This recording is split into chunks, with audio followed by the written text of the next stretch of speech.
தேசிய அளவில் போக்குவரத்து துறையில் முக்கிய தளவாடமாக இந்தியா மாறப்போவதாக பிரதமர் நரேந்திர மோடி பெருமிதம் தெரிவித்துள்ளார். டெல்லியில் பாரத மண்டபத்தில் ஆட்டோமொபைல் கண்காட்சியை பிரதமர் நரேந்திர மோடி நேற்று தொடங்கி வைத்தார். வரும் 22ஆம் தேதி வரை 5 நாட்களுக்கு இந்த கண்காட்சி நடைபெறுகிறது. ஆட்டோமொபைல் உற்பத்தியாளர்கள், உதிரி பாகங்கள், எலக்ட்ரானிக்ஸ், எரிபொருள் சேமிப்பு திறன் உள்ளிட்ட பல்வேறு வகையான நிறுவனங்களும் இந்த கண்காட்சியில் இடம்பெற்றுள்ளன.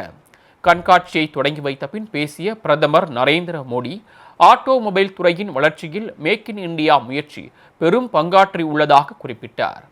ஆட்டோமொபைல் துறையில் 1.5 லட்சம் நேரடி வாய்ப்புகளை உருவாக்கியுள்ளதாக பெருமிதம் தெரிவித்த பிரதமர், கடந்த பட்ஜெட்டில் உட்கட்டமைப்பு மேம்பாட்டிற்காக 11 லட்சம் கோடி ரூபாய்க்கு மேல் ஒதுக்கியுள்ளதாக கூறினார்.